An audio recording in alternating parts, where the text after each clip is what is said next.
So I just posted a video reviewing the Legion Go for the first 24 hours, and I had some thoughts. I shared them, and I got a lot of questions in the comments of people asking me, should I get the, Ally? Should I get the Legion Go? Which one is the better handheld? So I wanted to make an actual video kind of comparing the two handhelds here performance-wise. Now I want to make this very clear. This is just kind of a general casual look at the performance. So I'm not going to get too deep into temperature and really in-depth tests, because I think I just don't have the patience to do that, because that's the issue with stuff like this, that drivers get updated, software gets updated, things change, so performance generally over time can improve. So keep that in mind. Something like the ROG Ally has had months of software updates that the Legion Go really hasn't. So these are not definite numbers. These are numbers as of today, right now. How my devices compare, again, your devices can be completely different.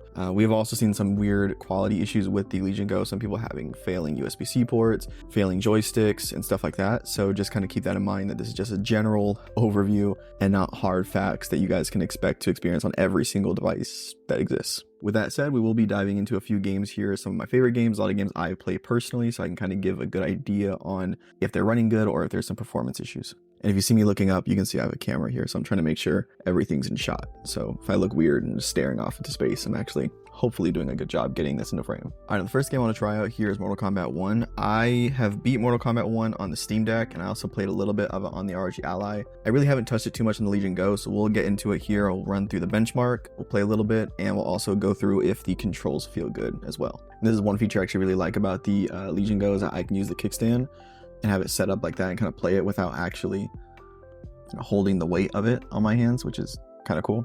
Now, also one thing to take note of here, this little performance counter on the top left hand corner, sometimes it just straight doesn't work. There's a lot of times where I have booted up a game and it just doesn't count the FPS for some reason. It just doesn't count it. And by the way, for the settings on the Legion Go, we're just going to be running on performance on all of them. And for the ROG Ally, we'll probably be running on performance as well. And then also just for the Legion Go, we're going to be running on 800p. I feel like that's probably the best way to get the best performance. And honestly, when I bump up to 1200 or even 1600, I don't notice that much of a difference, at least on this screen, maybe on a bigger monitor, but I'm perfectly fine with 800p. So, all right, so currently it's doing some preparing for the shaders here. So we'll wait for that to finish. All right, we are in the game now. Let's go ahead and see here. Let's check out the settings so I can show you guys. So graphics, again, running at 800p. I do have FSR2 turned on. Set the quality at 75. So that's what the settings look like right now. Graphics set to low. Let's go ahead and do a quick benchmark here and we'll see how it runs.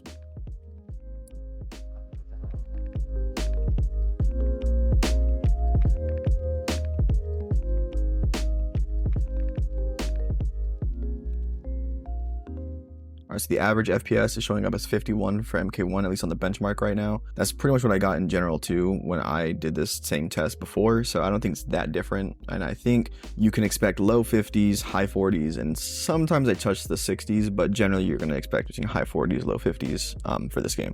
So I'll try the game on the ROG Ally and see how it plays. All right, so let's go ahead and go down to settings and let's go through the graphics together. So we got this one on 900p, like I said. Graphics preset, will drop that to low, so that way it's the same as the Legion Go. Upscaling method, will drop that to FSR2. Upscaling sharpness to 75, just so they're exactly the same. All right, and let's run that benchmark.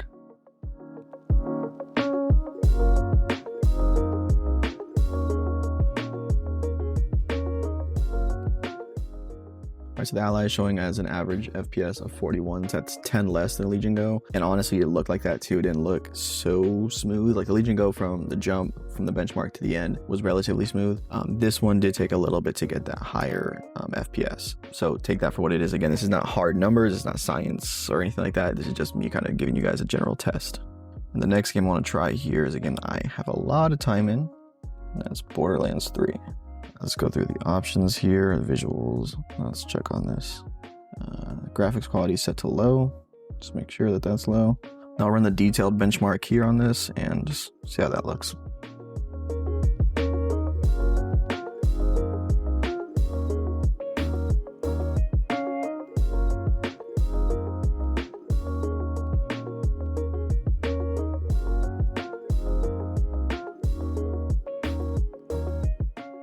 All right, so it tells us there the average benchmark. So the average FPS is about 64.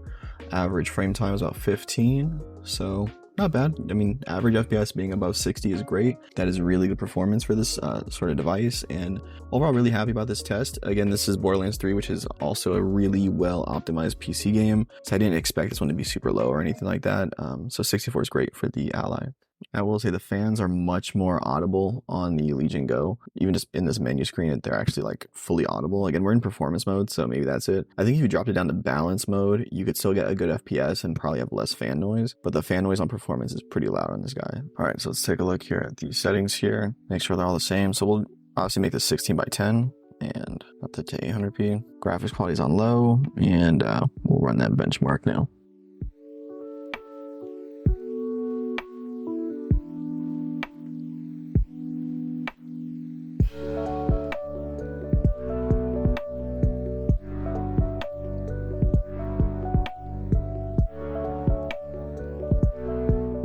Alright, so the Legion Go now with its benchmark done is showing about 74 FPS. So basically same test as Mortal Kombat 1, where we're seeing about a 10 frame per second average higher on the Legion Go than the Ally. So we'll just run through a few more benchmarks on a few different games, and we'll see which ones perform better. But I think generally we're seeing about a 10 FPS difference from the Legion Go to the Ally, so we'll see if that sticks on these other games. Alright, so next game up is Cyberpunk 2077. We'll run the benchmark on this device. Again, same settings as before, so we'll have it set from, let's do low. Alright, so let's just do medium for this, just to make this kind of equal across the board.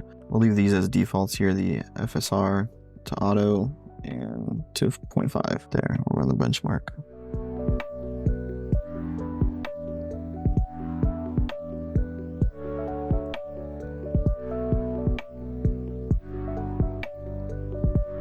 Alright, so on Cyberpunk there, our average FPS is about 53.7, so let's just round to 54. And yeah, that is not bad.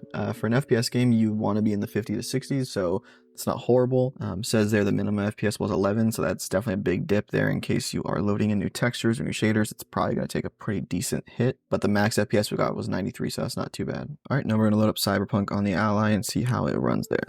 Alright, let's go and make sure the settings are all good, same as before. So graphics, we will set all this to medium, just like before, and we'll leave all this stuff on the exact same as the Legion Go. Then we'll run that benchmark.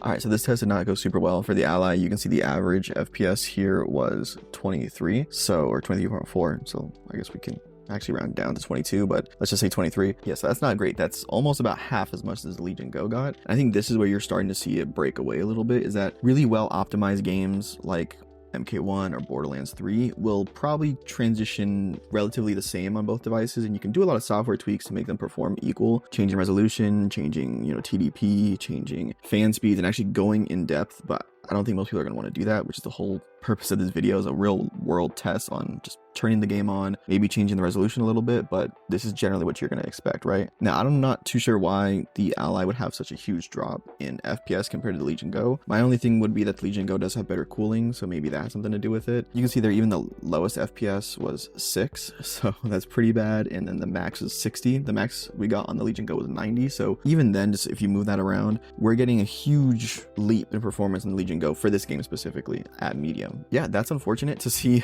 the Ally kind of get hit so hard like that. I really didn't expect there to be almost a 50% drop in FPS, but that's Cyberpunk 2077. We're gonna try one more game and end it there and see kind of what the general vibe is. All right, so let's go ahead here and open up Tomb Raider now. I'll get that open to run that benchmark. All right, so let's go through the options here. We'll go through graphics. All right, so let's leave these on default. We'll bring the refresh rate though up to 120 just to make sure. Quality is on normal. I will go ahead and run that benchmark now.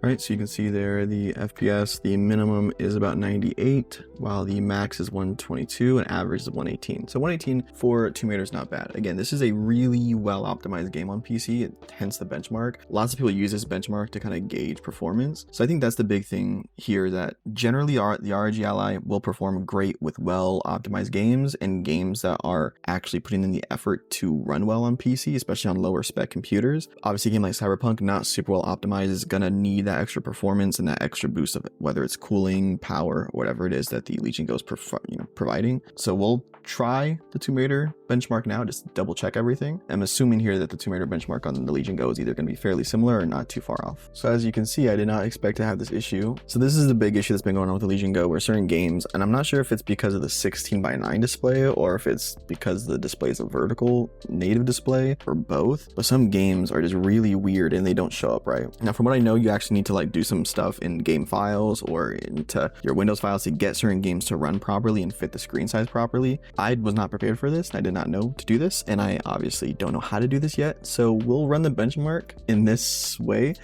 Take that for what it is. It's not going to show properly, I don't think, but that shouldn't affect the actual performance of the benchmark. I'm not too sure, so maybe just write this one off until I can fix it, but it's only fair to run this benchmark at least on here. I made sure all the settings were the same from what I could see. But it's at 144 hertz, if you can see that, and everything's set to normal, same thing. Take that for what it is, that you are definitely going to be having issues. You can see here it's kind of even hard to, certain games are like this. I know another game that's like this is a Remnant 2. For some reason it's just kind of weird and all over the place, but you know, hopefully this either gets ironed out with Legion software or I can just find a fix. There are a handful of games that are like this. So again, that's kind of a big plus for something like the Ally. Real world test here, the Ally has never had an issue like this before. So if you don't want to deal with stuff like this, the Ally again, because this has a native landscape screen and it's 16:9, so it's kind of the default that most games are used to. This screen is obviously a weirdo and is not a screen that most games are going to know how to orient and display properly. Even well optimized games like Tomb Raider don't always optimize for all display sizes and display ratios. Real world test here, we're kind of figuring this out, and most users are not going to want to have to deal with this shit. And this is something that is really going to depend on the game.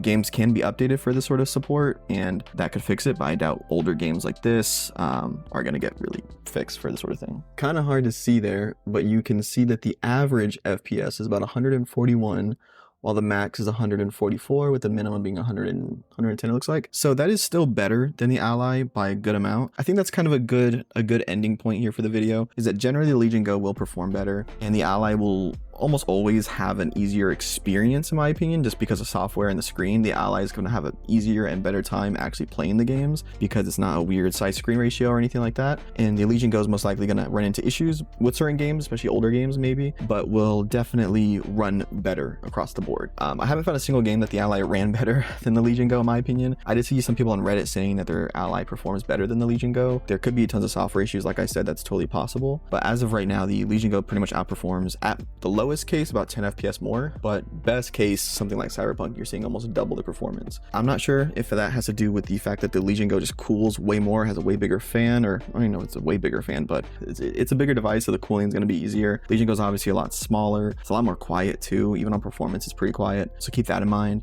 Generally, I would say though, if your main thing is portability and ease of use, kind of the Ally is the better pick here. I think you're gonna have no issues loading up certain games and fitting them on the screen. The performance is really good on here, even though it's not as good as the Legion Go. It's still great. It's just you're gonna take a big hit in battery, and you're obviously not getting the best performance for a handheld right now. So if those things are important for you, performance and battery, and then even screen size to an extent, the Legion Go is definitely for you. And then we're not even talking about the extra crazy features that the Legion Go has that the Ally doesn't have. You know, these are things that I'm not too sure if a lot of people take into account when they're making their purchase decision, but being able to have wireless controllers, the FPS mode, basically a Windows tablet all in one is a pretty big perk for a lot of people. So I could really make a whole video, and I will be actually making a whole video on why I think the Legion Go might be a better handheld, or even the ROG Ally. I think they both have pros and cons, and I think overall performance better on the Legion Go, but I don't think that should entirely be the deciding factor for most people. I think if you're playing only AAA brand new titles, then go Legion Go at that point, right? Or just get a gaming laptop. But I think a lot of people either have preferences for portability or just preferences for the features that are here on the device, you know? So